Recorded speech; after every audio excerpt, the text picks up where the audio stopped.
Here's how to create this split screen slice transition in Premiere Pro. Go to Effects and search Crop.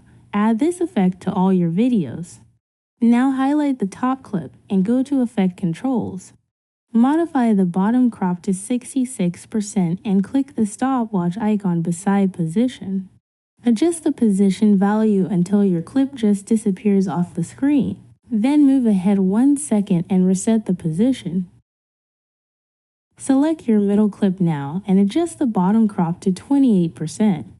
Click the stopwatch icon beside Position again.